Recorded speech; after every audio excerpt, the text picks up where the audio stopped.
Sometimes when you're out in the wild walking, let's say you're walking along a river, there might be rocks there, and those rocks tend to be covered with a kind of slime that is very difficult for you to see. And so when you step on those rocks, you need to be extra careful, because 1 minute you might be in control, the next thing you are soaking wet.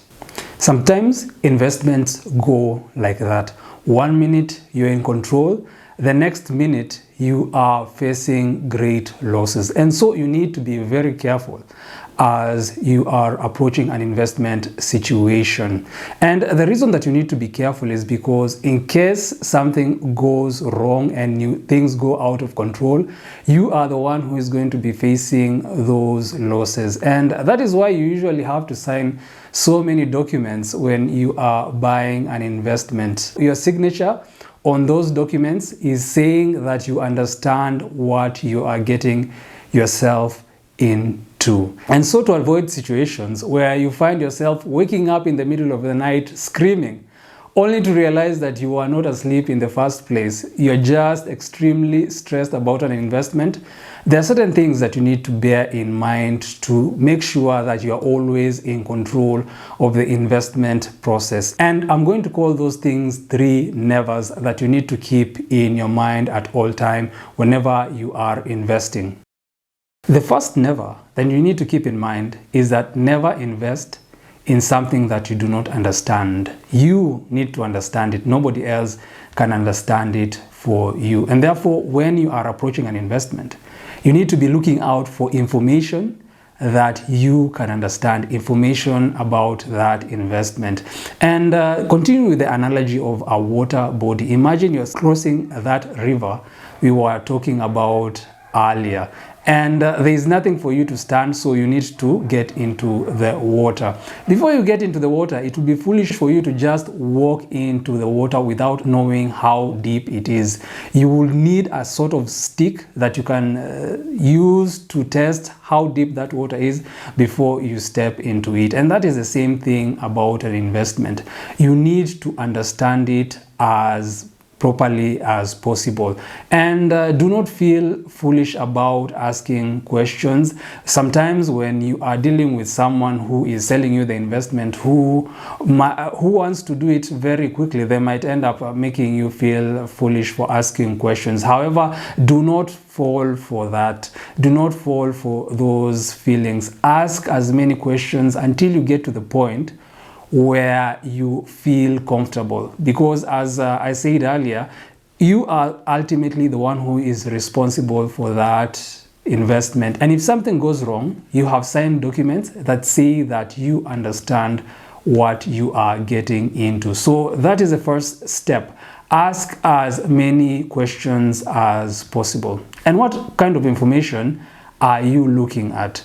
What you're trying to do is to find out what are the returns that you're hoping to get from that investment, and then how sustainable are those returns, whether those returns that you're being promised can actually be delivered. The way you go about it is the way a farmer would go about buying a new piece of land. Imagine the farmer will go to that piece of land and try and find out what has the crop been in the past, and then they would have the soil tested to see whether it has all the nutrients that are going to be needed for the crop going into the future. And so that is the same approach that you take with your investment. First of all, look into the past of that investment, preferably 10 years or at minimum 5 years. See how it has been performing in the past. You do not want to see high returns currently, and then you look back into the past, you realize that these current returns are just a coincidence or a fluke, and they're not a pattern that investment tends to have. So once you've looked into the past and verified that the current returns that you're being offered are realistic, then you look at the company behind the investment. Ask yourself, does it have the resources to continue offering you those returns? Has something changed? Has management changed so that there is new talent that might not be able to perform as well as in the past? And also ask yourself, what does the economy at that point in time look like? Has anything major changed that is going to make it harder for those kinds of returns to continue? So when you are looking at an investment, do not take the returns that you're offered at face value. Verify that they have been persistent in the past, and use your common sense to try and understand whether that company can continue to offer you those kinds of returns going into the future. The goal is trust your gut feeling at this point. Ask as many questions as possible. Do as much research as possible. Do not settle for the first option that you receive. Do not settle for information from just one person. Ask for a second opinion. If there are people around you who have invested in the same product, talk to them, get to understand what their experiences are. That way, you are going to ensure that most of the red flags are going to come up very early in the process. And whenever those red flags come up, do not ignore them. Take them seriously. Whenever you have a gut feeling that there is something not right in this situation, trust yourself, and you'll find that most of the time, indeed, there is something that is not right. The second never you need to keep in mind to make sure that you're always in control of your investments is that never invest using money that you have borrowed. And why is it so bad for you to use money that you have borrowed? Imagine you go out and find a piece of land that is worth 1 million shillings, and you approach the owner of that piece of land and offer to give them 1.5 million shillings for the piece of land. If you are to reflect in that situation, you would think that the person I'm describing is not very smart when it comes to investing. However, that is essentially what you are doing whenever you are buying investments using borrowed money. What you end up doing when you do this consistently is that you end up paying more for things than they are worth, because you have that interest that you need to pay back. You find that after you've deducted interest from the returns that you are going to be making, you are taking on much higher risks than are worth the returns that you end up holding on after you've paid off the interest for that loan.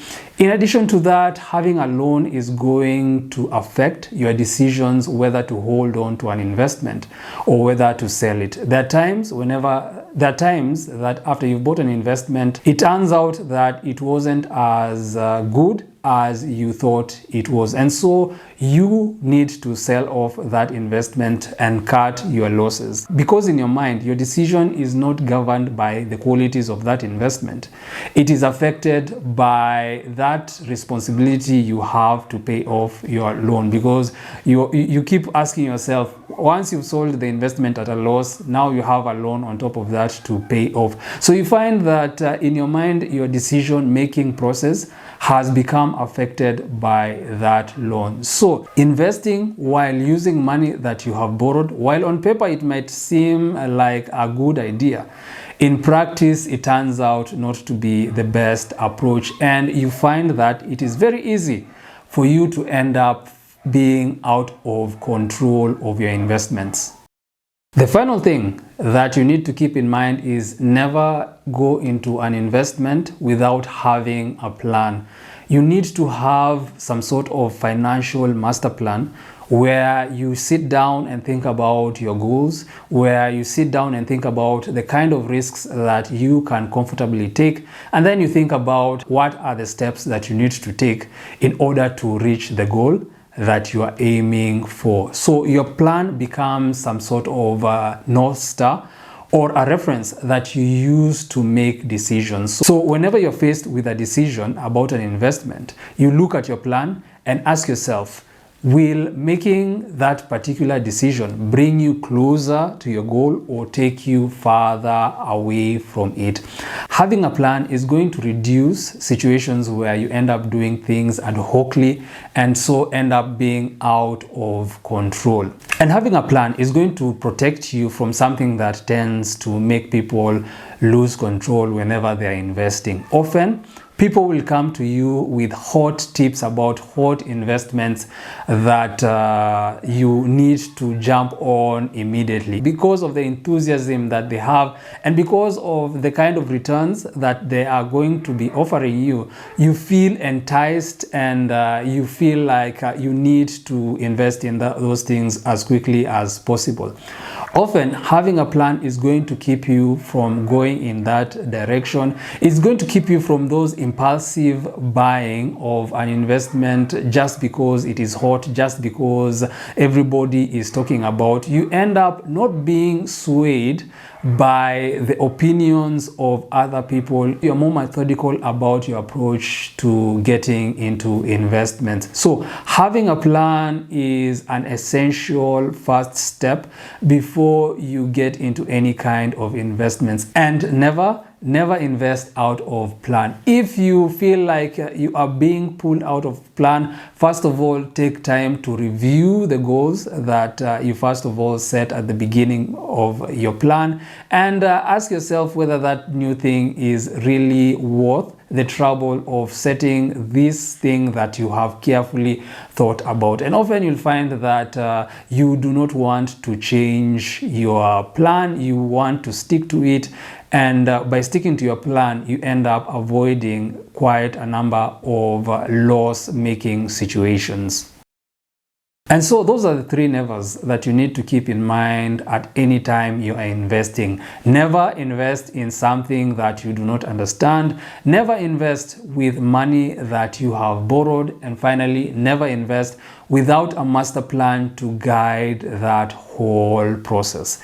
Remember what I said at the beginning. You are going to sign a lot of documents whenever you are buying into an investment. And what you're signing there is that you know what you are doing. And whenever you face losses, you are going to bear those losses by yourself. And so remember these three nevers. And next time when something goes wrong, you're not going to be holding an empty bag, you're going to be holding a bag full of your money because you avoided that loss-making situation.